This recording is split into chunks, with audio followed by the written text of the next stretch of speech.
কুরআনে কারীম সূরাতুল আনফাল, ওয়া ইযা তুলিয়াত আলাইহিম আয়াতুহু যাদাতহুম ঈমানা। আল্লাহু আকবার। আল্লাহ রাব্বুল আলামিন কুরআনে কারীমের সূরাতুল আনফালে বলেছেন, যখন তাদের সামনে কুরআনে কারীমের আবৃত্তি করা হয়, তিলাওয়াত করা হয়, তখন যাদাতহুম ঈমানা, তখন তাদের ঈমান বেড়ে যায়। সুবহানাল্লাহ। আমি অসুস্থ, এরপরও আপনাদের মধ্যে আসতে পেরেছি, কথা বলতে পারছি, এই জন্য আল্লাহ রাব্বুল আলামিনের প্রশংসা করছি। আমাদেরকে অসুস্থ বানান যিনি, তিনি কে? আবার অসুস্থ হলে সুস্থ করে দেন যিনি, তিনি কে? কুরআনে কারীম সূরাতুশ শুআরা অধ্যায় 26 আয়াত নাম্বার 80 আল্লাহ রাব্বুল আলামিন বললেন, কুরআনে কারীম জানিয়েছে, ওয়া ইযা মারিদতু ফাহুয়া ইয়াশফিন। আমার আল্লাহ তো সেই আল্লাহ, যখন আমি অসুস্থ হই তখন তিনি সুস্থ করে দেন। সুবহানাল্লাহ। ওয়া আন্নাহু হুয়া আমাতা ওয়া আহইয়া, তিনি জীবন দেন, তিনি মৃত্যু দেন। ওয়া আন্নাহু হুয়া আদহাকা ওয়া আবকা, আমার আল্লাহ সেই আল্লাহ যিনি হাসান, যিনি কাঁদান। আমার আল্লাহ সেই আল্লাহ যিনি খালিকু কুল্লি শাই, ক্রিয়েটর অফ অল থিংস। আমার আল্লাহ সেই আল্লাহ যিনি রব্বুল আলামিন, sustainer of the world, Lord of the world, Lord of the universe, যিনি গোটা পৃথিবীর সব কিছুর মালিক। সুবহানাল্লাহ। আমার আল্লাহ তো সেই আল্লাহ যিনি অসীম দয়ালু, অত্যন্ত মেহেরবান, আর রহমানির রহিম, সবচেয়ে বড় মেহেরবান হয় আমার আল্লাহ, অসীম দয়ালু, অত্যন্ত মেহেরবান। সম্মানিত দিনী ভাইয়েরা, আল্লাহ রাব্বুল আলামিন দয়া করে মায়া করে আমাদেরকে কোরআন দিয়েছেন। কোরআন পড়ার দরকার আছে না নাই? কুরআনে কারীমের প্রথম প্রত্যাদেশ ছিল ইকরা, তোমাকে জানতে হবে, তোমাকে পড়তে হবে, তোমাকে শিখতে হবে। ফার্স্টেই বলা হয় নাই তুমি সালাত আদায় করো, ফার্স্টেই বলা হয় নাই তুমি দান করো, ফার্স্টেই বলা হয় নাই তুমি যাকাত দাও, ফার্স্টেই বলা হয় নাই তুমি পর্দা করো। ফার্স্টেই বলা হয়েছে ইকরা, মানে কি? পড়ো। ইকরা, read in the name of thy Lord, তুমি তোমার প্রতিপালকের নামে পড়ো। অর্থাৎ পড়লে আমরা সঠিক জিনিসটা জানতে পারবো, তখন আমল করা সহজ হয়ে যাবে। অনেকেই বলে জানার নাম কামিয়াবি নয়, মানার নাম কামিয়াবি। আপনারা কি এমন বক্তব্য শুনেছেন? আপনি যদি বলেন জানার নাম কামিয়াবি না, এই কথা যদি বলেন, তাহলে সরাসরি আপনি কোরআনের একটা আয়াতের বিরুদ্ধে চলে যাচ্ছেন। আল্লাহ যেখানে বলছেন ইকরা, পড়ো, আল্লাহ যেখানে বলছেন ফালাম, জানো, আন্নাহু লা ইলাহা ইল্লাল্লাহ, আছে না নাই? আমার সামনে হাফেজ সাহেবরা আছেন, এটি কি আমার বক্তব্য না আল কোরআনের? ফালাম আন্নাহু লা ইলাহা ইল্লাল্লাহু ওয়াস্তাগফির লিযামবিকা ওয়ালিল মুমিনিনা ওয়াল মুমিনাত। আল্লাহ বলছেন ফালাম, তোমাকে জানতে হবে, আন্নাহু লা ইলাহা ইল্লাল্লাহ, তোমাকে জানতে হবে দেয়ার ইজ নো ইলাহ বাট হিম, এই পৃথিবীতে আল্লাহ ছাড়া কোনো ইলাহ নাই। আল্লাহ বলছেন ইকরা, তুমি পড়ো। আল্লাহ বলছেন তুমি জানো। বিশ্বনবী বলছেন তলাবুল ইলমি ফারিদা, এলেম অন্বেষণ করা, এলেম অর্জন করা, কোরআন জানা, হাদিস জানা, দিন জানা, শারিয়া জানা, সেটা ফরজ। আল্লাহ রাসূল জ্ঞান অর্জনকে ফরজ বললেন। আল্লাহ যেখানে বললেন তোমাকে জানতে হবে, আল্লাহ যেখানে বললেন তোমাকে পড়তে হবে, যেখানে আল্লাহর সরাসরি অর্ডার ইয়ালাম ফা লাম, জানো, তো আপনি বলছেন জানার নাম কামিয়াবি নয়। তার মানে আপনি বলতে চাচ্ছেন আল্লাহ এমন একটা বিষয়ের অর্ডার করেছেন যেটা মানলে পরে কামিয়াবি না। কথা ঠিক কিনা? এই সমস্ত কথা আমরা অনেক সময় না বুঝে বলে ফেলি।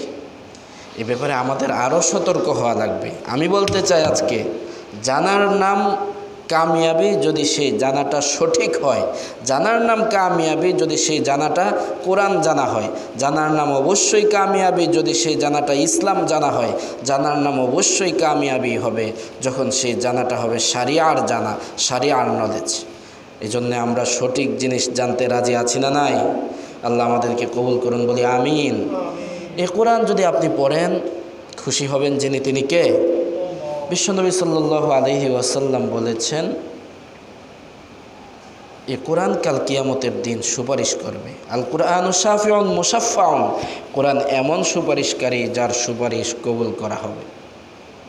ও মাহিলুন মুসাদ্দাকুন, কোরআন এমন বিতর্ককারী যার বিতর্ক মেনে নেওয়া হবে। এর মানে হচ্ছে কোরআনের সাথে আপনার সম্পর্ক ভালো, কোরআন আপনি স্টাডি করেন, তিলাওয়াত করেন, কোরআন গবেষণা করেন, কোরআন আবৃত্তি করেন, মুখস্থ করেন, এই কোরআন কাল কিয়ামতের দিন আপনার পক্ষে সুপারিশ করবে। জোরে বলি সুবহানাল্লাহ। ও মাহিলুন মুসাদ্দাকুন, কোরআন এমন বিতর্ককারী যার বিতর্ক মেনে নেওয়া হবে। আজকের পৃথিবীতে কোরআনের বিরুদ্ধে ফতোয়া দেয় আছে না নাই? আজকের এই পৃথিবীতে সুপ্রিম কোর্টের চেয়ারে বসে কোরআনের বিরুদ্ধে রায় দেয় আছে না নাই? বিশ্বনবী সাল্লাল্লাহু আলাইহি ওয়াসাল্লাম বললেন, কোরআন এমন বিতর্ককারী যার বিতর্ক মেনে নেওয়া হবে। কোরআনে কারিমে এও এসেছে, কোরআন সরাসরি আল্লাহ রাব্বুল আলামিনের কাছে মামলা দায়ের করে বসবে যে এরা এই কোরআনকে পশ্চাতে রেখেছিল, এই কোরআন মানে নাই, কোরআনের উপর আমল করে নাই। তার মানে হচ্ছে কাল কিয়ামতের দিন মামলা থেকে বাঁচতে হলেও, জাহান্নাম থেকে বাঁচতে হলেও আমাদেরকে কোরআন পড়তে হবে, জানতে হবে। আমরা রাজি আছি না নাই? আল্লাহ আমাদেরকে কবুল করুন, বলে আমিন। যারা কোরআন পড়ে, কোরআনের হালালকে হালাল জানে, কোরআনের হারামকে হারাম জানে, তাদের সম্পর্কে গ্ল্যাড টিডিংস, সুসংবাদ দিয়েছেন বিশ্বনবী মুহাম্মদ সাল্লাল্লাহু আলাইহি ওয়াসাল্লাম। আমার নবী, আপনার নবী বিশ্বনবী মুহাম্মদ সাল্লাল্লাহু আলাইহি ওয়াসাল্লাম বললেন, মান ক্বারাআল কুরআনা ফাস্তাযহারাহু ফাআহাল্লা হালালাহু ওয়া হাররামা হারামাহু আদখালাহুল্লাহুল জান্নাহ। যে ব্যক্তি কোরআন পড়বে, কোরআনের হালালকে হালাল জানবে, কোরআনের হারামকে হারাম জানবে, আল্লাহ রাব্বুল আলামিন আদখালাহুল্লাহুল জান্নাহ, তাকে জান্নাতে প্রবেশ করাবেন। ওয়াশাফাআহু ফি আশারাতিন মিন আহলি বাইতিহি কুল্লুহুম কাদ ওয়াজাবাত লাহুন নার, এবং তার ফ্যামিলি থেকে, তার পরিবারবর্গ থেকে এমন 10 জনের ব্যাপারে তার সুপারিশ কবুল করবেন যাদের ব্যাপারে জাহান্নাম অবধারিত হয়ে গিয়েছিল।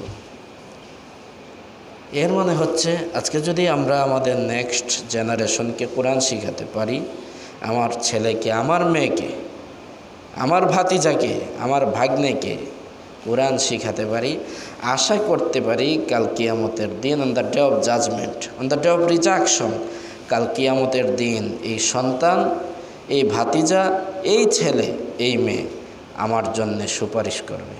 সুপারিশ কাল কিয়ামতের দিন আছে না নাই? সুপারিশ করবে আল আম্বিয়া, নবীগণ সুপারিশ করবেন। সুপারিশ করবেন আল উলামা, আলেম যারা, কোরআনের উপর নলেজ যাদের আছে তারা সুপারিশ করবেন। আল্লাহ রাব্বুল আলামিনের পারমিশন পাওয়ার পরে তারা সুপারিশ করতে পারবেন। মুহতারাম হাজিরিন, এজন্য আমরা যদি কাল কিয়ামতের দিন বাঁচতে চাই, জাহান্নাম থেকে বাঁচতে চাই, আমাদের অবস্থান হওয়া লাগবে কোরআনের পক্ষে, আমাদের অবস্থান হওয়া লাগবে তাওহীদের পক্ষে, আমাদের অবস্থান হওয়া লাগবে ইসলামের পক্ষে, আমাদের অবস্থান হওয়া লাগবে শরিয়ার পক্ষে, আমাদের অবস্থান হওয়া লাগবে শিরিকের বিরুদ্ধে, আমাদের অবস্থান হওয়া লাগবে বিদআতের বিরুদ্ধে, আমাদের অবস্থান হওয়া লাগবে কুফুরের বিরুদ্ধে, আমাদের অবস্থান হওয়া লাগবে নাস্তিকতার বিরুদ্ধে। সম্মানিত উপস্থিতি, আমরা যদি কোরআন পড়ি তাহলে আমরা কিন্তু আসলেই একজন মানুষের মতো মানুষ হতে পারব, জ্ঞানী হতে পারব, এবং কোরআন পড়লে পরে সমৃদ্ধ হতে পারব। কোরআনে এমন কিছু নাই যেটা আল্লাহ রাব্বুল আলামিন আল কোরআনে বলেন নাই। কোরআনে সব কিছু আছে না নাই? আপনি কিভাবে সালাত আদায় করবেন সেটা কোরআনে আছে না নাই? কোরআনে তিলাওয়াত করা লাগবে সেটাও আছে না নাই? উতলু মা উহিয়া ইলাইকা মিনাল কিতাব, কোরআনে কারীম সূরাতুল আনকাবুত পারা নম্বর 21 পৃষ্ঠা নম্বর 1 প্রথম লাইন। উতলু, তিলাওয়াত করো, মা উহিয়া ইলাইকা, যা তোমার প্রতি অবতীর্ণ করা হয়েছে, মিনাল কিতাব, কিতাব থেকে। অর্থাৎ আপনাকে সালাতেও কোরআন থেকেই তিলাওয়াত করা লাগবে। আপনি যদি গীতা পাঠ করেন সালাতে দাঁড়িয়ে হবে? এবং অ্যারাবিকেই পড়া লাগবে। আপনি যদি ইংলিশে পড়া শুরু করেন, প্রেজ বি টু আল্লাহ, ওই sustainer of the lord, sustainer of the world, Lord of the universe, most gracious, most merciful, master of the day of judgement, এভাবে যদি ইংলিশে পড়তে থাকেন আপনার সালাত কি হবে? আপনাকে পড়া লাগবে আরবিতেই। কোরআনে কারীম সূরাতু ইউসুফে এসেছে, ইন্না আনজালনাহু কুরআনান আরবি, আমি কোরআন অবতীর্ণ করেছি অ্যারাবিক ল্যাঙ্গুয়েজ, আরবি ভাষায়। তার মানে হচ্ছে আরবি ভাষার গুরুত্ব কম নাকি বেশি? আরবি ভাষার গুরুত্ব অনেক বেশি। এটা সলাতের ভেতরেও লাগে, সলাতের বাইরেও লাগে। আপনি সৌদি আরবে যাবেন, সেখানে বাংলায় যদি বলেন কেমন আছো, বুঝবে তারা? বলেন যদি আসো আসো, বুঝবে? আরবিতে বলা লাগবে ইযহাব, যাও যাও, কাইফা হালুকা, ভাই কেমন আছো, আরবিতে বলা লাগবে। এর মানে হচ্ছে আরবি এমন একটা ভাষা যেটা আপনি যদি মিডল ইস্টে যান, ওই সমস্ত রাষ্ট্রগুলিতে যান যেখানে মানুষ কথা বলে আরবিতে, সেখানে আপনি আরবি ছাড়া চলতে পারবেন? সালাত আদায় করবেন, আপনি আরবি জানেন না, সূরা ফাতিহা আরবিতে পড়তে পারেন না, আপনি কি সালাত আদায় করতে পারবেন? এর মানে হচ্ছে সালাতেও আপনাকে আরবি ভাষা দিয়েই তিলাওয়াত করা লাগবে। মৃত্যুর পরে কবরে সেখানে কথাবার্তা কি আরবিতে হবে নাকি হিন্দি, ইংলিশ আর বাংলায়? মার রব্বুকা ও মা দিনুকা আছে না নাই? জব মুনকার নাকির কাহেঙ্গে তেরা রব কোন হে, মর্দে মুমিন কাহেঙ্গে মেরা রব আল্লাহ হে।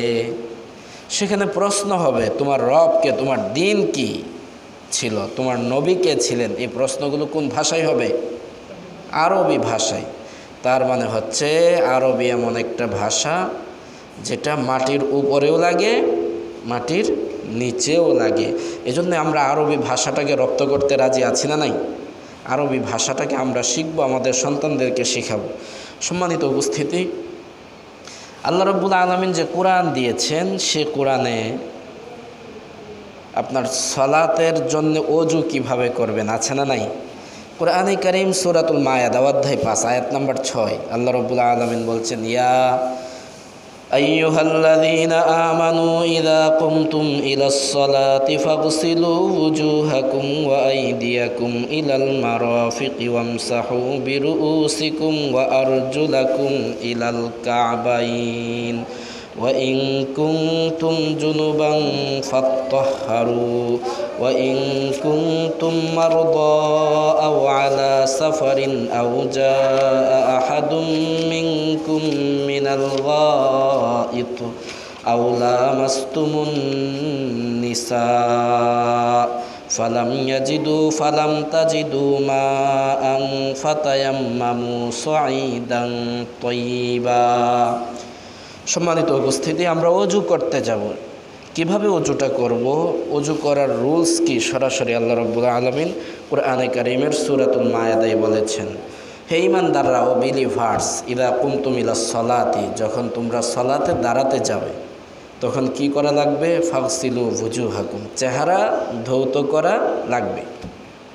আপনাকে আপনার চেহারা ধৌত করা লাগবে। এটা নফল নাকি ফরজ? ও আইদিয়াকুম ইলাল মারাফিক, আপনাকে কনুই সহ হাত ধোয়া লাগবে, এটাকে ফরজ করেছেন আমার আল্লাহ। ওয়ামসাহু বিরুউসিকুম, আপনাকে মাথা মাসাহ করা লাগবে, এটাকে ফরজ করেছেন আমার আল্লাহ। ও আরজুলাকুম ইলাল কাবাইন, পা ধৌত করা লাগবে টাকনু সহ। আল্লাহ রাব্বুল আলামিন বলছেন, ওয়া ইন কুনতুম জুনুবান, আর যদি তোমরা নাপাক হয়ে যাও, ফাত্তাহহারু, তাহলে খুব ভালোভাবে পবিত্রতা অর্জন করা লাগবে, মানে গোসল করা লাগবে। ওয়া ইন কুনতুম মারদা, আর যদি তোমরা অসুস্থ থাকো, আও আলা সাফারিন, অথবা সফরে থাকো, আও জাআ আহাদুম মিনকুম মিনাল গায়িত, অথবা তোমাদের কেউ টয়লেট থেকে আসে, আও লামাস্তুমুন নিসা, অথবা স্ত্রীর সংস্পর্শে যাও, স্ত্রীর সাথে প্রোগ্রাম করে আসো, ফালাম তাজিদু মা আ, অতঃপর তুমি পানি না পাও, ফাতায়াম্মামু সাঈদান তাইয়্যিবা, তাহলে পবিত্র মাটি দিয়ে তায়াম্মুম করার অপশন ইসলামে আছে না নাই? তায়াম্মুমে আপনাকে কি করতে হবে? ফার্স্টে আপনাকে নিয়ত করা লাগবে, ইন্নামাল আমালু বিন্নিয়াত, সমস্ত কাজ নিয়তের উপর নির্ভরশীল। আপনাকে নিয়ত করা লাগবে। ফামসাহু বিউজুহিকুম ওয়া আইদিকুম মিন, এরপরে আপনাকে চেহারা মাসাহ করা লাগবে। 3 নাম্বার হচ্ছে আপনাকে হাত মাসাহ করা লাগবে। আপনার এই কাজটাকে পবিত্রতা অর্জনের মাধ্যম হিসাবে কবুল করে নেবেন একজন, জোরে বলি তিনি কে? আল্লাহ রাব্বুল আলামিন। মুহতারাম হাজিরিন, আমি বলছিলাম আল্লাহ রাব্বুল আলামিন এই কোরআনে কিভাবে আমরা পবিত্রতা অর্জন করব এটার বিবরণ যেমনিভাবে দিয়েছেন, কিভাবে তাকে খুশি করতে হবে এর বিবরণ যেমনিভাবে দিয়েছেন, মানুষের ব্যক্তিগত জীবনে, পারিবারিক জীবনে, সামাজিক জীবনে, আন্তর্জাতিক জীবনে, জীবনের প্রতিটি বাঁকে, জিন্দিগির প্রত্যেকটি ধাপে যা যা লাগে সব কিছু আল কোরআনে আছে না নাই? আল্লাহ রাব্বুল আলামিন বলছেন মা ফাররাতনা ফিল কিতাবি মিন শাই, সূরাতুল আনাম। আল্লাহ বলছেন আমি এই কিতাবে কোনো কিছুই বাদ দেইনি, কোনো কিছুই বাদ দেইনি। সামাজিক ব্যাপার স্যাপারগুলো কোরআনে আছে না নাই? কোরআনে কারিমের সূরাতুল মাউন নামে একটা সূরা আছে। কি সূরা? সূরাতুল মাউন। এই যে সূরাতুল মাউন, সূরাতুল কাউসার, সূরাতুল কাফিরুন, এই যে ছোট ছোট সূরাগুলো আমরা অনেকেই পড়ি, কিন্তু এখানে আসলে কি বলা হচ্ছে সেটা কিন্তু আমরা অনেকেই বোঝার চেষ্টা করি না। মাউন মানে হচ্ছে ছোট ছোট জিনিস। সমাজে চলতে গেলে হঠাৎ একটা ছোট জিনিসের প্রয়োজন। আপনি এসেছেন এখানে, আপনার পাশে আরেকজন লোক বসা, আপনার একটা কলম দরকার। এটা কি লক্ষ লক্ষ টাকা দাম নাকি অনেক কমে আমরা পাচ্ছি 5-10 টাকা দিয়ে? মানে আমি বললাম ভাই আপনার কলমটা একটু দেন, আপনি বলছেন না না না আমার কলম কাউকে দেই না। এই যে ছোট জিনিসটা দিতে আপনি অস্বীকার করলেন। আল্লাহ রাব্বুল আলামিন বললেন ওয়ায়ামনাউনাল মাউন, এমন কিছু লোক আছে যারা এই যে প্রয়োজনীয় ছোট ছোট জিনিসগুলো দিতে অস্বীকার করে। হঠাৎ আপনার বাসায় লবণ নাই, প্রতিবেশীর কাছে গেলেন একটু লবণ লাগবে, না না না লবণ নাই, অথচ তার বাসায় আছে। এক তো মিথ্যা বলল, 2 নম্বর হচ্ছে ছোট একটা জিনিসকে দিতে অস্বীকার করলো। আছে না নাই? আপনার মোবাইলটা হঠাৎ নষ্ট হয়ে গিয়েছে, আরেকজনের কাছে চাইলেন ভাই 1 মিনিট কথা বলবো আমার ছেলের সাথে, সে বলছে না না না ফোনটা দেওয়া যাবে না। তো আল্লাহ রাব্বুল আলামিন বললেন ওয়ায়ামনাউনাল মাউন, এই যে সামাজিক ব্যাপারগুলো, সোশ্যাল ব্যাপারগুলো ইসলাম শিক্ষা দিয়েছে। আপনাকে কিভাবে কথা বলতে হবে, আপনাকে বাসায় কিভাবে ঢুকতে হবে। আল্লাহ রাব্বুল আলামিন বললেন লা তাদখুলু বুয়ুতান গায়রা বুয়ুতিকুম হাত্তা তাস্তানিসু ওয়া তুসাল্লিমু আলা আহলিহা, পারমিশন নেওয়ার আগে সালাম দেওয়া ছাড়া কারো গৃহে প্রবেশ করবে না। এটা সোশ্যাল বিষয়। সমাজে চলতে গেলে ছোট জিনিসগুলো আরেকজন চাইতে পারে, আপনি দিতে অস্বীকার করতে পারেন না। সমাজে চলতে গেলে এই সমাজে বিভিন্ন ধরনের মানুষ থাকতে পারে, এতিম অনাথ আছে না নাই? তাদের প্রতি আপনার দায়িত্ব কর্তব্য আছে না নাই? অনেকেই আছে এতিমদের সাথে সদাচরণ করে না, সমাজে যারা অনাথ দুর্বল এদের প্রতি খারাপ আচরণ করে। আল্লাহ সূরাতুল মাউনে বললেন এদিকে আসেন, আপনি কথা বলছেন, আসেন এদিকে আসেন, এখানে বসেন।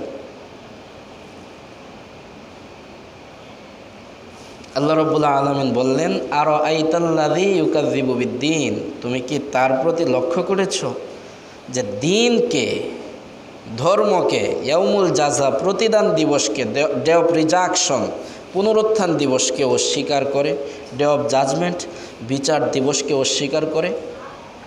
ফাযালিকাল্লাযী ইয়াদউল ইয়াতীম, সে এতিমকে গলা ধাক্কা দিয়ে বের করে দেয়। আছে না নাই? আবু জাহল, আপনারা নাম শুনেছেন? আবু জাহল, আবু জাহেল আমরা বলি। এই আবু জাহেলের তত্ত্বাবধানে এতিম ছিল, সে এই এতিমদের সাথে ভালো আচরণ করতো না। আল্লাহ রাব্বুল আলামিন সূরাতুল মাউন অবতীর্ণ করেছেন এই যে আবু জাহল কোয়ালিটির যারা আছো সাবধান আর সতর্ক হয়ে যাও। বিশ্বনবীকে বলেছেন তুমি কি লক্ষ্য করেছো যে এতিমকে গলা ধাক্কা দিয়ে বের করে দে? ওয়ালা ইয়াহুদ্দু আলা তুআমিল মিসকিন, মিসকিন নিঃস্ব অসহায়দেরকে খাদ্যদানে উৎসাহ দেয় না। ফাওয়াইলুল লিল মুসাল্লিন, 3 নম্বর আয়াত, 4 নম্বর আয়াত, 5 নম্বর আয়াত। আছে না নাই?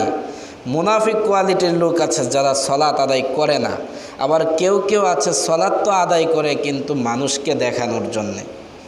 আল্লাহ রাব্বুল আলামিন বললেন ফাওয়াইলুল লিল মুসাল্লিন আল্লাযীনা হুম আন সালাতিহিম সাহুন। ধ্বংস অনিবার্য তাদের জন্যে যারা সালাত থেকে গাফলতি প্রদর্শন করে।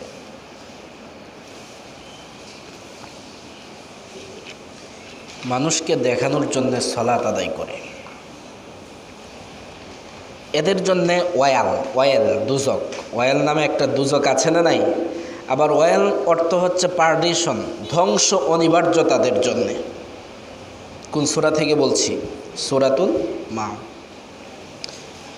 সম্মানিত উপস্থিতি, তাইলে সূরাতুল মাউনে এখানে মৌলিকভাবে অনেকগুলো বিষয় আছে। আমি 3টা বিষয় উপস্থাপন করছি, সামনে নিয়ে আসছি। একটা হচ্ছে এতিমের অভিভাবক হওয়ার পরও যারা এতিমদের সাথে ভালো আচরণ করে না, এরা কাদের মতো? আবু জাহলের মতো। কারণ আবু জাহলের তত্ত্বাবধানেও এতিম ছিল, সে তাকে গলা ধাক্কা দিয়ে বের করে দিয়েছিল। 2 নম্বর হচ্ছে যারা লোক দেখানোর জন্য সালাত আদায় করে, আছে না নাই?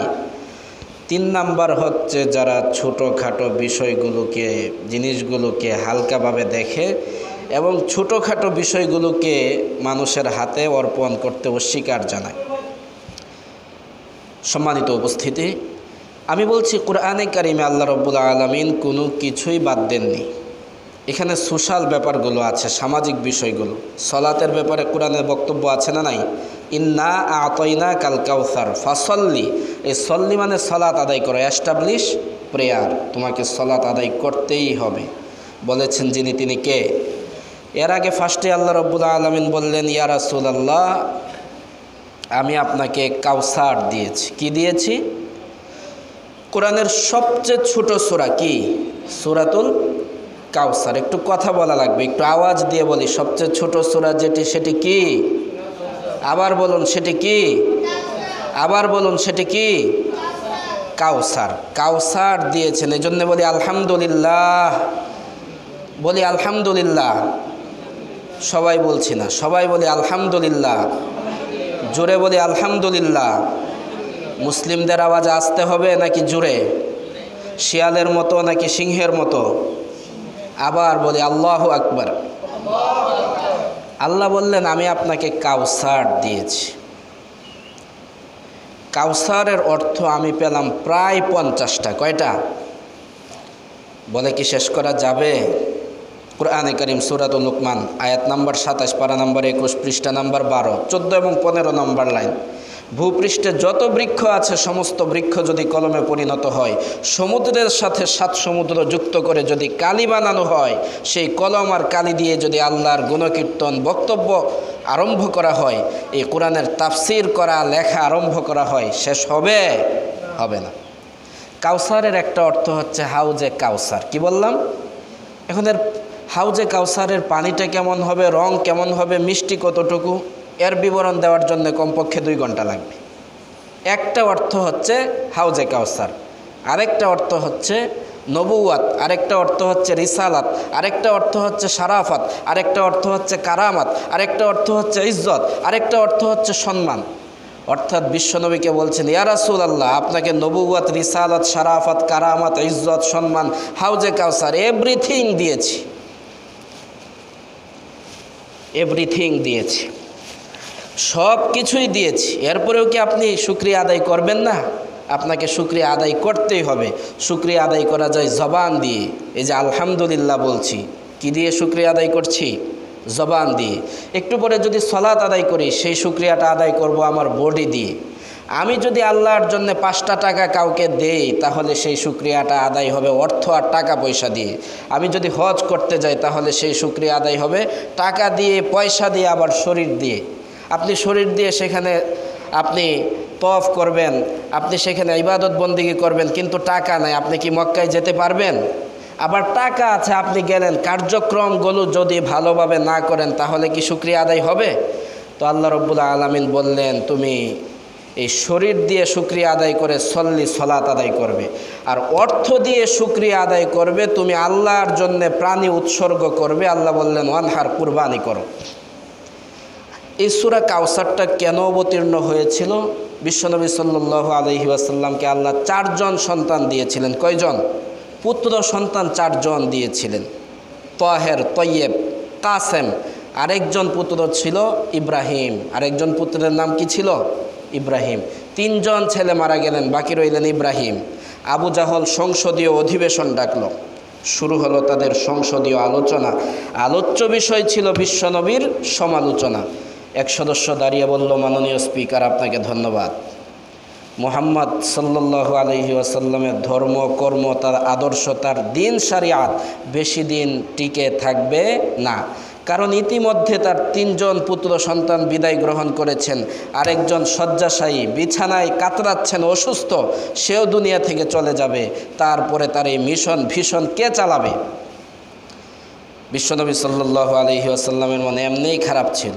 আবার এদিক দিয়ে সংসদীয় অধিবেশন, আবার বিশ্বনবী সাল্লাল্লাহু আলাইহি ওয়াসাল্লামের বিরুদ্ধে সমালোচনা, বক্তব্য। এ শুনে মন আরও খারাপ হয়ে গেল। আল্লাহ সূরা কাউসার, অনেক ছোট একটা সূরা, অবতীর্ণ করে সান্ত্বনা দিলেন, মন খারাপ করার কিছু নাই। আপনাকে তো আমি আরও কিছু দিয়েছি। আপনাকে মেয়ে দিয়েছি, আপনাকে স্ত্রী পরিজন দিয়েছি, আপনাকে কাউসার দিয়েছি, তো আপনি মন খারাপ করবেন কেন? আপনি শুকরিয়া আদায় করুন, সলাত আদায় করবেন, খুশিতে ঈদের দিন সলাত আদায় করবেন, আপনি কুরবানি করবেন। আর আপনার শত্রু আবু জাহল, উকবা, সাইবা, এই যে আবু জাহলের ডজন খানেক সন্তানাদি থাকার পরেও একদিন দেখবেন তার নাম উচ্চারণ করার মতো এই পৃথিবীতে কোনো মানুষ থাকবে না। আল্লাহ বললেন, ইন্না শানি আকা হুয়াল আবতার। তোমার শত্রু সেই বরং নির্বংশ, সে লেজ কাটা। আল্লাহ বললেন, লা আবুদু মা তাবুদুন। বিশ্বনবী সাল্লাল্লাহু আলাইহি ওয়াসাল্লামকে বললেন, কুল ইয়া আইয়ুহাল কাফিরুন। এই কাফেরদেরকে তুমি ডেকে পরিষ্কার জানিয়ে দাও, কাফেরদের সাথে মুসলিমদের কোনো কম্প্রোমাইজ চলবে না। ওরা প্রস্তাব রাখলো, মুহাম্মদ, আপনার যে ইলা, তার ইবাদত দাসত্ব আমরা মাঝে মাঝে করব, আপনিও মাঝে মাঝে আমাদের মূর্তিগুলোর ইবাদত বন্দিগি দাসত্ব করবেন। আল্লাহ রব্বুল আলামিন বিশ্বনবীকে বললেন, কুল, ও মুহাম্মদ, সে ডিক্লিয়ার, ঘোষণা করে দাও, তোমাদের সাথে আমাদের সম্পর্ক নাই। তোমরা যার দাসত্ব করো, আমরা তার দাসত্ব করতে পারি না। মুহতারাম হাজিরিন, আমি যে কথা বলছি সেটা হচ্ছে আমরা কিভাবে ইবাদত করব, কিভাবে সলাত আদায় করব, কিভাবে ওযু করব, কিভাবে পবিত্র হব, কিভাবে আমাদের সোশ্যাল প্রোগ্রামগুলো করব, কিভাবে আমরা কৃষি কাজ করব, সব কিছু কোরআনে আছে না নাই? মা ফাররাতনা ফিল কিতাবি মিন শাই, এই কিতাবে আল্লাহ রব্বুল আলামিন কোনো কিছুই বাদ দেননি। এই যে মিডিয়া ব্যবহার করছি, মিডিয়ার কথা আল কোরআনে আছে না নাই? কোরআনে মিডিয়ার কথা এসেছে। আমরা কৃষি কাজ করছি, কোরআনে কারীমের সূরাতুল ওয়াকিয়া খুলুন, আফারাআইতুম মা তাহরুসুন আনতুম তাজরাউনাহু আম নাহনুজ জারিউন। তোমরা যে কৃষি কাজ করো সেটা সম্পর্কে কি ভেবে দেখেছো? এর উৎপাদন আমি আল্লাহ করি নাকি তোমরা করো? কোরআনে কারিমে chemistry, biology, botany, physics, mathematics, anatomy, astronomy আছে না নাই? ওয়ালাকুম ফিহা জামালুন। আল্লাহ রব্বুল আলামিন উটের আলোচনা করেছেন যে এই উটগুলোর মধ্যেও তোমাদের জন্য সৌন্দর্য রয়েছে। যখন তোমরা সন্ধ্যাবেলায় এগুলোকে বাসায় নিয়ে আসো, সকালবেলা এগুলোকে মাঠে নিয়ে যাও। ওয়া তাহমিলু আফকালাকুম ইলা বালাদিন লাম তাকুনু বালিগিহি ইল্লা বিশিক্কিল আনফুস। এই প্রাণীগুলো তোমাদের বোঝা এক শহর থেকে আরেক শহরে নিয়ে যায়, যেখানে তোমরা এই প্রাণীগুলো ছাড়া প্রাণান্তকর কষ্ট করেও সেখানে তোমরা তোমাদের বোঝাগুলো পৌঁছাতে পারতে না। আজকে আমরা হয়তো ট্রাক ব্যবহার করছি, আজকে আমরা বড় বড় স্ট্রিমার ব্যবহার করছি, সে কথাও আল কোরআনে এসেছে, অমিন আয়াতিহিল জাওয়ারিফিল বাহরিকাল আলাম। এই যে সমুদ্রে পাহাড় তুল্য বড় বড় জলযানগুলো, সেখানে আল্লাহর নিদর্শন আছে না নাই? আমি মুশাররফ স্কুল অ্যান্ড কলেজে ওই দিন সায়েন্স পড়াচ্ছিলাম যে আপনি একটা লোহা, সেটাকে যদি আপনি পানিতে দেন, সেই লোহাটা ভেসে থাকছে নাকি ডুবে যাচ্ছে? ডুবে যাচ্ছে। কিন্তু আপনার যে জাহাজ, আপনার যে জলযান, নৌকা, সেখানেও কিন্তু এই লোহা জাতীয় উপাদান আছে না নাই? কিন্তু সেটা তো ডুবছে না। কারণটা কি? এখানে সায়েন্স আছে না নাই? বিজ্ঞান আছে। আপনি একটা ডিম, এটা পানিতে রাখলে ডুবে যাবে নাকি ভেসে থাকবে? ডুবে যাবে। কে বলছেন? সবসময় ডুবে যায়? কখন ডুবে? ডিমটা ভালো থাকলে ডুবে যাবে, আর ডিম নষ্ট থাকলে ভেসে উঠবে। আচ্ছা, ডিম আমি একটা গ্লাসে রাখতে যাচ্ছি, আমি সেই গ্লাসে যদি লবণ দিই তাহলে ডিমটা কি ডুবে যাবে নাকি ভেসে থাকবে? সায়েন্স আছে না নাই? আল্লাহ রাব্বুল আলামিন বলছেন অল কুরআনিল হাকিম, বাই দ্য সায়েন্টিফিক কোরআন। এই কোরআন হচ্ছে বিজ্ঞানময়। আমি সব বিষয় সংক্ষেপে আনার চেষ্টা করছি। কিভাবে বিজ্ঞানময়? আপনাদেরকে একটা উদাহরণ দিই। একসময় এই মানুষ, এই পৃথিবীর মানুষ ডায়রিয়া হলে পরে ডাক্তারের কাছে যেত। ডাক্তার সাহেবরা বলতেন সাবধান, খবরদার, ডায়রিয়ার রোগীকে পানি দেওয়া যাবে না। কোরআন গবেষণা করা হলো। কোরআনে কারীম সূরাতুল আম্বিয়া, কোন সূরা বললাম? সূরাতুল আম্বিয়া, আয়াত নাম্বার 30, অধ্যায় 21, পৃষ্ঠা নাম্বার 3। ওয়াজআলনা মিনাল মাই কুল্লা শাইইন হাই। আল্লাহ রাব্বুল আলামিন সূরাতুল আম্বিয়ার 30 নম্বর আয়াতে বললেন, আমি সমস্ত প্রাণীকে পানি থেকে সৃষ্টি করেছি। জোরে বলে আল্লাহু আকবার। বিজ্ঞানীরা এই আয়াত নিয়ে গবেষণা করতে থাকলো। মানব দেহ নিয়ে গবেষণা হলো। দেখলো এই মানব দেহে, হিউম্যান বডিতে 60 থেকে 65 অর্থাৎ বিশাল একটা অংশই হচ্ছে পানি। জোরে বলি সুবহানাল্লাহ। দেখলো এই যে আমরা এই রুগীদেরকে বলছি পানি দেওয়া যাবে না, ডায়রিয়ার রুগীদেরকে, এটা বলার পরে পানি না খেয়ে রুগীরা আরও মারা যাচ্ছে। তো কোরআন গবেষণা করে দেখা গেল যে আসলে মানব দেহের অধিকাংশ যেহেতু পানি, ডায়রিয়া হওয়ার কারণে পানি চলে যাচ্ছে, যেহেতু চলে যাচ্ছে পানি আরও বেশি খাওয়া লাগবে, এই বডিতে পানি আরও বেশি দেওয়া লাগবে। জোরে বলি সুবহানাল্লাহ। তাইলে এই আয়াতটা কি সায়েন্টিফিক কিনা? এই আয়াতটা বিজ্ঞান ভিত্তিক একটি আয়াত, বিজ্ঞানময় কোরআনের আয়াত। একটা উদাহরণ দেখেন, কোরআনে কারিমে সূরাতুল কিয়ামা নামে একটা সূরা আছে। কি সূরা? কথা বলুন। কিয়ামা। আল্লাহ রাব্বুল আলামিন কিয়ামত দিবস সম্পর্কে বললেন, আয়াহসাবুল ইনসানু আল্লান নাজমা ইযামা। আল্লাহ কি বললেন? আয়াহসাবুল ইনসানু আল্লান নাজমা ইযামা। ওরা কি ভাবছে কাল কিয়ামতের দিন ওদের হাড্ডিগুলো আমি পুনর্বিন্যস্ত করব। বালা কাদিরিন আলা আন নুসাউইয়া বানানা। ওদের আঙ্গুলের অগ্রভাগগুলো পর্যন্ত আমি যথাযথ জায়গায় স্থাপন করে দেব। জোরে বলি সুবহানাল্লাহ। এখন দেখেন আল্লাহ কি বললেন? বালা কাদিরিন আলা আন নুসাউইয়া বানানা। এই বানান মানে হচ্ছে এই যে আঙ্গুল। কি বললাম? একটু লক্ষ্য করতে হবে এবং কথা বলতে হবে। বানান মানে কি? এখন এটা আমাদের মানব দেহের একটা অঙ্গ। এই যে আঙ্গুল, আঙ্গুলের মাথা, চুল আছে না নাই? নাক, কান, চোখ, এরপরে আমাদের ব্রঙ্কাইটিস হয়, এখানে যে ফুসফুস আছে না নাই? পা আছে না নাই? তো আল্লাহ চুলের কথা বললেন না, কানের কথা বললেন না যে কাল কিয়ামতের দিন আমি কানগুলো ঠিক ঠিক জায়গায় দিয়ে দেব, চোখগুলো আপন জায়গায় ফিটিং করে দেব। আল্লাহ কি বলেছেন? এই যে আঙ্গুলের অগ্রভাগ সেটাও আমি আপন জায়গায় স্থাপন করে দেব। এটা নিয়ে বিশ্ববিদ্যালয়ে গবেষণা করলাম। দেখলাম এই চুল আরেকজনের চুলের সাথে আপনার চুল মানে মিক্স হয়ে যেতে পারে। আপনার চোখ আরেকজনের চোখের সাথে মিলে যেতে পারে। আপনার কিডনি আরেকজনের বডিতে স্থাপন করা যেতে পারে। কিন্তু আঙ্গুলের অগ্রভাগে যে আজকে আমরা ফিঙ্গার দিচ্ছি, আমি যখন কলেজে যাই পড়ানোর জন্য বাচ্চাদেরকে, তখন আমাকে ফার্স্টে ফিঙ্গার দিতে হয়, মানে আমি আজকে প্রেজেন্ট আছি। তো এই যে ফিঙ্গার দিতে হয়, গবেষণা করে দেখা গেছে আমার আঙ্গুলের এই আঙ্গুলে যে রেখাগুলো আছে আরেকটা আঙ্গুলের রেখার সাথে মিলবে না। আমার এই হাতের আঙ্গুলের যে রেখাগুলো পৃথিবীর অন্য কোনো মানুষের আঙ্গুলের রেখার সাথে মিলবে না।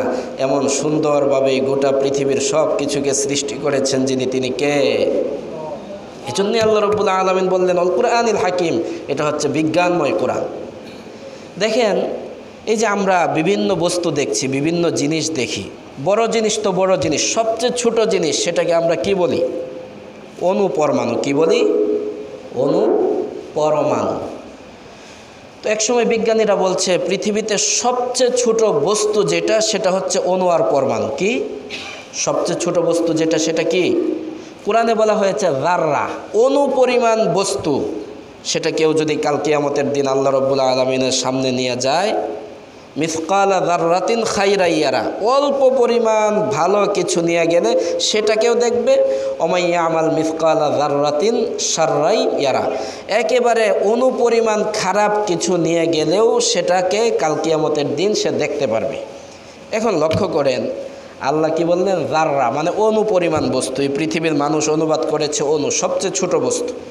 তো একসময় বিজ্ঞানীরা বলেছে যে পৃথিবীর সবচেয়ে ছোট বস্তু হচ্ছে অনুপরমাণু, এটার আর কোনো ভাগ নাই। মানে আপনি একটা বালু কণা এটাকে নিলেন কোটি কোটি ভাগ, এটাকে আরও যত ভাগ মেশিন দিয়ে করতে পারেন করলেন, এরপরে সবচেয়ে ছোট যেটা, এটা হচ্ছে অনুপরমাণু। এটা কি? অনুপরমাণু। পরবর্তীতে এই মত চেঞ্জ করলো না, সবচেয়ে ছোট যে অনুপরমাণু এটারও ভাগ আছে, নিউট্রন, ইলেকট্রন, প্রোটন। কি আছে? নিউট্রন, ইলেকট্রন এবং প্রোটনের সমন্বয়ে গঠিত। এর মানে এটাকেও ভাগ করা যাবে। এখন আমরা যদি কোরআনের দিকে লক্ষ্য করি তাহলে দেখব আল্লাহ রাব্বুল আলামিন বলছেন, লক্ষ্য করেন, ওমাইয়া আযুবু, এরপরে আয়াতের শেষাংশে আছে মিসকালা যাররাতিন ফিস সামাওয়াতি ওয়াল আরদি ওয়ালা আসগারা মিন যালিকা, অনুপরিমাণ।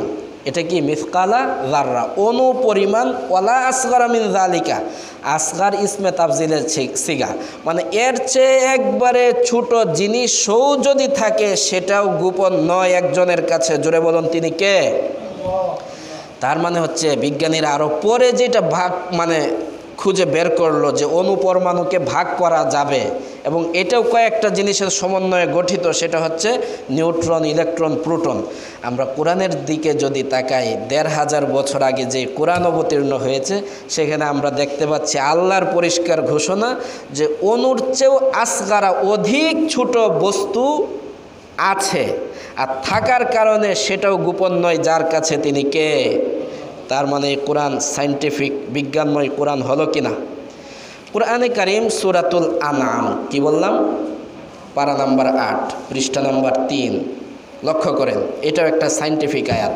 আল্লাহ রাব্বুল আলামিন বললেন, ফামান ইউরিদিল্লাহু আন ইয়াহদিয়াহু ইয়াশরাহ সাদরাহু লিল ইসলাম। আল্লাহ যাকে হেদায়েত দিতে চান ইসলামের জন্য তার বক্ষটাকে প্রশস্ত করে দেন। বক্তব্যটি কার? জোরে বলুন কার? আরও জোরে বলুন কার? আল্লাহ কি বললেন? ফামান ইউরিদিল্লাহু আন ইয়াহদিয়াহু, আল্লাহ যাকে হেদায়েত দিতে চান, আল্লাহ যাকে হেদায়েত দিতে চান, ইয়াশরাহ সাদরাহু লিল ইসলাম, ইসলামের জন্য তার বক্ষটাকে কি করে দেন? প্রশস্ত করে দেন, অন্তরটাকে কি করে দেন? বড় করে দেন। ওমান ইউরিদ আন ইউদিল্লাহু ইয়াজআল সাদরাহু দায়িকান হারাজা কাআন্নামা ইয়াসআদু ফিস সামা। আর যাকে বিপদগামী করতে চান, তার অন্তরটাকে তিনি ছোট এবং সংকীর্ণ করে দেন। কি করে দেন? ছোট এবং সংকীর্ণ করে দেন। কেমন ছোট এবং সংকীর্ণ করে দেন? কাআন্নামা ইয়াসআদু ফিস সামা, কেমন যেন সে আকাশে আরোহণ করছে। কেমন যেন সে আকাশে আরোহণ করছে। প্রিয় ভাইয়েরা, লক্ষ্য করুন, এই পৃথিবীতে অনেক কাফের মুশরিক বলতে চেয়েছে কোরআন মানুষের বানানো কিতাব, বলতে চেয়েছে এটা হচ্ছে কবির কবিতা, বলতে চেয়েছে এটা হচ্ছে গণকের গণিত শাস্ত্র। কিন্তু আল্লাহ রাব্বুল আলামিন বললেন, ওয়ালা বিকাউলি কাহিন, this is not words of any astrologer, এটি কোনো জ্যোতিষীর কথা নয়। ওয়ালা বিকাউলি শায়ের, this is not words of any poet, এটা কোনো কবির বক্তব্য নয়। তাহলে এটা কি? তানজিলুম মির রব্বিল আলামিন, এটা হচ্ছে বিশ্ব প্রতিপালক, sustainer of the world, Lord of the universe, almighty, omnipotent, সেই সর্বশক্তিমান আল্লাহর পক্ষ থেকে কোরআন অবতীর্ণ। এটার প্রমাণ দলিল আল কোরআনে আছে না নাই? কিভাবে আছে? আমরা যদি সায়েন্টিফিক ওয়ে একটু ব্যাখ্যা করার চেষ্টা করি তাহলে দেখব। শুনুন, আপনাদের কাছে আমি একটা প্রশ্ন করতে চাই। বিশ্বনবী সাল্লাল্লাহু আলাইহি ওয়াসাল্লাম এই পৃথিবীতে ছিলেন গত বছর নাকি আজ থেকে প্রায় ১৫০০ বছর আগে। আমরা এখন আকাশে আরোহণ করতে পারি হেলিকপ্টার দিয়ে, প্লেন দিয়ে। ১৫০০ বছর আগে পৃথিবীর কেউ কি জানতো যে আকাশে ওঠা যায়, আকাশে আরোহণ করা যায়? কথা মনে হয় আপনাদেরকে বুঝাতে পারিনি। প্রশ্নটা হচ্ছে, ১৫০০ বছর আগে এই পৃথিবীতে কি হেলিকপ্টার ছিল, এয়ারপ্লেন ছিল? এগুলো কবে আবিষ্কার করা হলো? এটাও কিন্তু কোরআন দিয়ে আবিষ্কার করা হয়েছে। কোরআনে আছে তয়ের শব্দটা, যে পাখিরা ওরা আকাশে উড়ে, তোমরা কি দেখো না? তো কিভাবে উড়ে, কি কি লাগে এবং কি কি বৈশিষ্ট্যগুলো আছে, সেই বৈশিষ্ট্যগুলো যদি আমি আরেকটা জিনিস বানিয়ে ওইটার মধ্যে ফিট করতে পারি তাহলেই তো উড়ানো যায়। এইভাবে এই যে এগুলো আবিষ্কার হলো, আমি প্রশ্ন করতে চাই, আপনারা যদি এটা জানেন যে কবে আবিষ্কার হলো, তাহলে আপনাদের কাছে প্রশ্ন, ১৫০০ বছর আগে পৃথিবীর কেউ কি জানতো যে আকাশে আরোহণ করা যায়? আরবের কেউ জানতো? বিশ্বনবী মুহাম্মদ সাল্লাল্লাহু আলাইহি ওয়াসাল্লাম জানতেন? তিনি কিন্তু গায়েবের খবর জানেন না। গায়েবের খবর জানেন একজন, জোরে বলুন তিনি কে? ইন্নাল্লাহা আলিমু গায়বিস সামাওয়াতি ওয়াল আরদ। গায়েবের খবর একমাত্র আল্লাহ জানেন। কুরআনে কারীম সূরাতুল লুকমান সর্বশেষ আয়াত 34 34 নম্বর আয়াত, 5টা বিষয়ের নলেজ একমাত্র আল্লাহ জানেন।